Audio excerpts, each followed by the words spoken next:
इन references को वो लेकर जो है चीजों को लिपापोती करने का कोशिश कर रहे हैं और परमेश्वर के न्याय के सामने कोई नहीं बच सकता।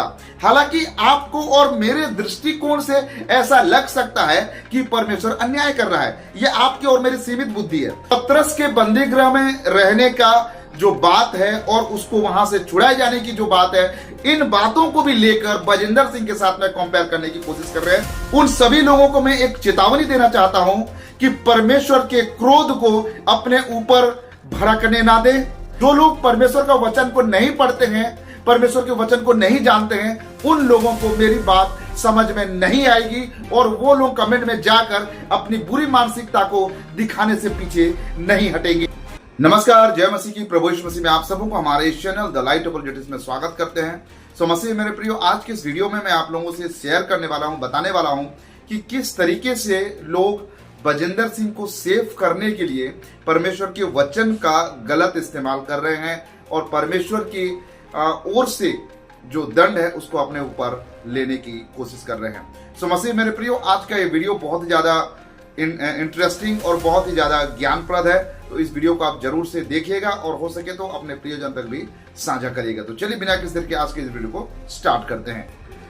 मसीह मेरे प्रियो, एक वचन है पहला सामुएल 26वां अध्याय 9 वचन और 24वां अध्याय 6वां वचन। इस वचन को गलत तरीके से इंटरप्रेट करते हुए बहुत सारे ऐसे अपने आप को बहुत बड़े बड़े सेवक कहने वाले लोग, खुद को बहुत बड़े प्रचारक, बहुत बड़े प्रोफेट कहने वाले लोग इस रेफरेंस का बहुत गलत इस्तेमाल कर रहे हैं। पहला सामुएल 26वां अध्याय वचन 9, पहला सामुएल 24वां अध्याय वचन 6, इसको आप अच्छे से पढ़ लीजिएगा। मैं आप लोगों के सामने चीजों को संक्षिप्त में रखने की मैं कोशिश करूंगा। आप सभी लोग जानते हैं कि साउल जो है दाऊद को घात करने के लिए उसके पीछे पड़ा हुआ था, जंगल जंगल में उसे ढूंढ रहा था ताकि वो दाऊद को पकड़े और उसको घात कर ले। लेकिन दाऊद के हाथ में अवसर था कि वो साउल को मार डाले, लेकिन बावजूद इसके दाऊद जो है साउल को नहीं मारता है। और जो रेफरेंसेस में आपको दिखाया वहां पे दाऊद कहता है कि मैं परमेश्वर के अभिषिक्त जन को मैं हानि नहीं करूंगा, उसको मैं नहीं मारूंगा। सो मसीह मेरे प्रियो, आज मैं इस वीडियो में आप लोगों को बताने वाला हूं कि दाऊद जो कुछ किया वो परमेश्वर के अभिषिक्त जन समझ के साउल को नहीं मारा, क्या वो सही किया या गलत किया, उस चीज के बारे में आज मैं आप लोगों के सामने शेयर करने वाला हूं। बहुत सारे लोग इस रेफरेंसेस को लेकर ये बताने की कोशिश कर रहे हैं कि बजिंदर सिंह परमेश्वर का दास है, परमेश्वर का सेवक है, तो उसके खिलाफ हमें कोई भी आवाज नहीं उठाना चाहिए, उसको जो है हमें परमेश्वर के हाथ में छोड़ देना चाहिए। और उसको साबित करने के लिए इन रेफरेंसेस को वो लेकर जो है चीजों को लिपापोती करने का कोशिश कर रहे हैं। लेकिन मैं आप लोगों से ये कह देना चाहता हूं कि दाऊद ने जो कुछ किया वो उसका निजी मामला था। ठीक है, देखिए, परमेश्वर ने हमें स्वयं से चुनने का अधिकार दिया हुआ है और परमेश्वर ने हमें अपनी ओर से आज्ञाएं भी दी हुई है। तो परमेश्वर जो है अपनी आज्ञाओं को हम पर थोपता नहीं है, हमको करना ही पड़ेगा ऐसा कह कि परमेश्वर हमारे साथ कोई जोर जबरदस्ती नहीं करता है। ठीक है, लेकिन परमेश्वर हमें स्वयं से चुनने का अधिकार दिया है और उस स्वयं से चुनने का अधिकार से हम किन चीजों को चुनते हैं वो बहुत इंपॉर्टेंट बात है। तो परमेश्वर ने दाऊद के हाथ में साउल को सौंप दिया था, परमेश्वर ने उन्हें गहरी नींद में डाल दिया था। क्यों? इसीलिए कि दाऊद उन्हें घात करे, उसको साउल को वो मार के जो है उसका वो अंत कर दे। इसीलिए परमेश्वर जो है साउल को दाऊद के हाथों में सौंप दिया था। और देखिए, दाऊद जो है साउल को कहता है कि वो परमेश्वर का अभिषिक्त जन है, लेकिन जब पूरे संदर्भ को हम पढ़ते हैं 23, 24, 25, 26 अध्याय पूरा जब हम पढ़ लेते हैं तो हमको वहां पर अच्छे रीति से हमको पता चलता है कि परमेश्वर का जो अभिषेक साउल के ऊपर से उठा लिया गया था, साउल के ऊपर से परमेश्वर का अभिषेक उठा लिया गया था और लिखा गया है कि परमेश्वर जो है दाऊद को राजा बनाने से शोकित हुआ और परमेश्वर की आत्मा साउल के ऊपर से उठा लिया गया था, क्योंकि साउल जो है दुष्ट आत्माओं को भी सहायता में लिया था, दुष्ट आत्माओं की मदद से भी वो जो है अपने गलत करतूतों को अंजाम देने का कोशिश किया हुआ था, इसीलिए उस पर से परमेश्वर की आत्मा उठा लिया गया था। लेकिन बावजूद इसके दाऊद ये समझता रहा कि साउल जो है परमेश्वर का अभिषिक्त जन है। मसीह मेरे प्रियो, अगर हम बाइबल को अच्छे रीति से हम मनन करें तो हमें यह साफ पता चलता है कि साउल के ऊपर से परमेश्वर का अभिषेक उठा लिया गया था, अब वो अभिषिक्त दशा में नहीं था। कई बार हमारे साथ भी ऐसा होता है कि जो चीज बाइबल में जो जिन चीजों को बाइबल कहती है कि ये गलत है, लेकिन हम अपने बुद्धि के अनुसार उसे सही समझने की कोशिश करते रहते हैं। देखिए, परमेश्वर का वचन हमें दिया गया है, लेकिन परमेश्वर का वचन हम पर थोपा नहीं गया है।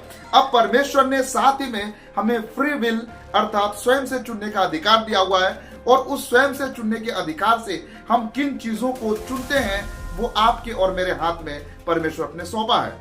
कई बार हमको ऐसा लगता है कि ये बातें अच्छी है, ये बातें बहुत बेटर है, लेकिन परमेश्वर का वचन जो है उससे अच्छा नहीं कहता है।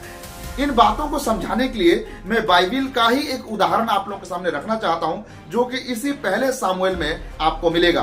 पहला सामुएल 15 अध्याय को जब हम पढ़ते हैं तो वहां पर परमेश्वर सामुएल के जरिए से, सामुएल भविष्यवक्ता के जरिए से राजा साउल के पास एक संदेश भेजते हैं और साउल से कहते हैं, तू जाकर अमालेकियों के ऊपर में हमला कर और वहां के बच्चे, बूढ़े, जवान, यहां तक कि दूध पीने वाले बच्चे, गाय, बैल, बकरी, सबको खत्म कर दे, सबको नष्ट कर दे।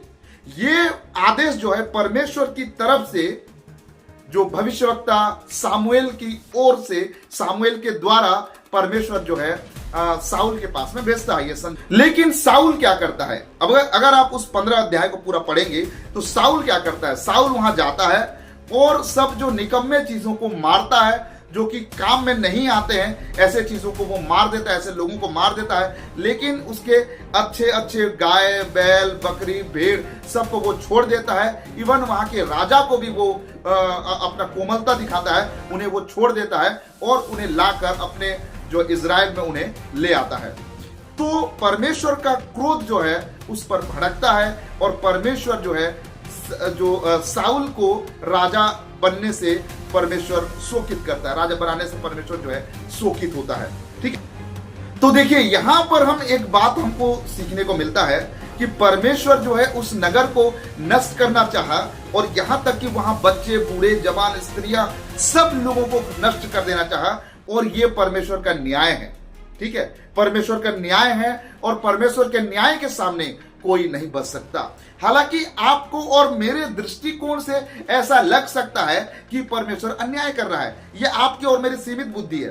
तो हमें अपने सीमित बुद्धि को साइड रखते हुए परमेश्वर के न्याय को अवसर देने की आवश्यकता है। सो मसीह मेरे प्रियो, यहां पर बहुत सारे लोग राजा साउल को सराह सकते हैं, राजा साउल को जो है तारीफ कर सकते हैं, क्योंकि राजा साउल ने जो है कोमलता दिखाई और भेड़ बकरियों को और अच्छे अच्छे जो भी गाय, बैल, बकरी सबको उसने नहीं मारा, वहां के राजा को नहीं मारा। लेकिन जरा सोच कर देखिए, क्या यह परमेश्वर की दृष्टि में उचित था? बिल्कुल भी नहीं। लेकिन राजा साउल को कोई एक व्यक्ति तारीफ करता है, इसका मतलब यह बिल्कुल भी नहीं है कि वो बात जो है सटीक है, वो बात बिल्कुल ही सही और सच्चा है, बिल्कुल नहीं। लेकिन परमेश्वर की ओर से क्या आज्ञाएं थी, परमेश्वर का क्या न्याय था, उसे राजा साउल को पालन करना था, ना कि अपने बुद्धि का इस्तेमाल करते हुए, अपने ज्ञान का इस्तेमाल करते हुए वो जो है नैतिकताओं को वहां पर दिखाने का कोशिश उसने किया हुआ है। सो मसीह मेरे प्रियो, मेरा कहने का मतलब यह है कि ठीक उसी तरह दाऊद ने भी राजा साउल को जो है परमेश्वर का अभिषिक्त समझकर उसे वो नहीं मारा। ठीक है, ये उसका स्वयं का चुनने का अधिकार का उसने इस्तेमाल किया। तो इसे हम ये नहीं कह सकते हैं कि दाऊद ने जो किया वो बिल्कुल सटीक किया, बिल्कुल सही किया। परमेश्वर ने दाऊद के हाथ में साउल को सौंप दिया था, यहां तक कि वहां पूरे सैनिक, पूरे सिपाहियों को परमेश्वर ने गहरी नींद में डाल दिया था। लेकिन दाऊद ने अपने स्वयं से चुनने का अधिकार को इस्तेमाल करते हुए वो जो है साउल को नहीं मारा। लेकिन अंत में हम देखते हैं कि परमेश्वर ने न्याय किया और कितना बुरी तरीके से साउल का अंत हुआ। उसके पूरे शरीर को भाले से छेद दिया गया, छन्नी बन गया और अंत में साउल जो है अपने ही तलवार को रखा और उसमें वो गिरकर वो स्वयं का प्राण त्याग दिया। तो इससे क्या साबित होता है? क्या साउल सच में परमेश्वर का अभिषिक्त जन था उस समय जब दाऊद उसे परमेश्वर का अभिषिक्त समझता था? बिल्कुल भी नहीं।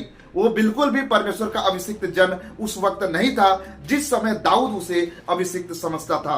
मसीह मेरे प्रियो, कई बार हम अपने बुद्धि के अनुसार चीजों को यह जानने की कोशिश करते हैं कि ये सही है, ये सही है, ये गलत है, लेकिन वचन कहती है ना तो रथ पे और ना घोड़ों पे हमारा भरोसा होना चाहिए, लेकिन हमारा भरोसा परमेश्वर के ऊपर में होना चाहिए। सो मसीह मेरे प्रियो, मैं इन दिनों देख रहा हूं कि बहुत सारे लोग जो है पतरस के बंदीगृह में रहने का जो बात है और उसको वहां से छुड़ाए जाने की जो बात है, इन बातों को भी लेकर बजिंदर सिंह के साथ में कंपेयर करने की कोशिश कर रहे हैं, जो कि सरासर गलत है। तो पतरस किस मकसद से, किस वजह से वो बंदीगृह में गया और वो किस तरीके से वहां से छुटकारा मिला, इन सभी बातों को अगर बजिंदर सिंह के साथ में अगर कंपेयर किया जाए तो जमीन और आसमान का फर्क है। और बहुत सारे लोग जो है पौलुस और सिलास का बंदीगृह में रहना और उनका छुड़ाए जाने का बात को भी लेकर बजिंदर सिंह के साथ में कंपेयर करने की जो कोशिश कर रहे हैं, जो कि बिल्कुल भी बजिंदर सिंह वाले केस से यह बिल्कुल मेल नहीं खाता है। तो मसीह मेरे प्रियो, उन सभी लोगों को मैं एक चेतावनी देना चाहता हूं कि परमेश्वर के क्रोध को अपने ऊपर भड़कने ना दे। परमेश्वर की ओर से जो आशीष है उस आशीष को आप पाएं, और वो आशीष केवल परमेश्वर के वचन से ही मिल सकता है। जो लोग परमेश्वर का वचन को नहीं पढ़ते हैं, परमेश्वर के वचन को नहीं जानते हैं, उन लोगों को मेरी बात समझ में नहीं आएगी और वो लोग कमेंट में जाकर अपनी बुरी मानसिकता को दिखाने से पीछे नहीं हटेंगे। सो मसीह मेरे प्रियो, आज इस वीडियो के माध्यम से मैं उन सुसमाचार प्रचारकों, चाहे वो अपोस्टल हो, चाहे वो प्रोफेट हो, चाहे वो प्रेरित हो, चाहे वो कोई भी क्यों ना हो, मैं हर एक लोगों को ये चेतावनी देना चाहता हूं कि परमेश्वर के क्रोध को अपने जीवन में अवसर ना दे। परमेश्वर के वचन को गलत तरीके से इंटरप्रेट करने का दुस्साहस ना करें, अन्यथा आपके जीवन में परमेश्वर का कोप भड़केगा और आप विनाश हो जाएंगे, नष्ट हो जाएंगे। आपका धन दौलत, रुपया, पैसा, शोहरत, कोई चीज भी आपके काम में नहीं आएगी। सो मसीह मेरे प्रियो, इस वीडियो को आप ज्यादा से ज्यादा लोगों तक शेयर करिए, ताकि जो लोग परमेश्वर के वचन के खिलाफ में चीजों को रखने का कोशिश करते हैं उनको एक अच्छा सबक मिल सके। और इस वीडियो के माध्यम से मैं सभी लोगों को ये चेतावनी देना चाहता हूं कि परमेश्वर के वचन के साथ मिलावटी करने का दुस्साहस ना करें, परमेश्वर के वचन के साथ खिलवाड़ करने का कोशिश ना करें, वरना अंजाम बहुत बुरा होगा। सो आज के लिए बस इतना ही। मिलते हैं अगले और एक नए वीडियो के साथ। तब तक के लिए प्रभु आप सबको आशीर्वाद प्रदान करे। आप सबको नमस्कार। जय मसीह की। Praise the Lord. God bless you.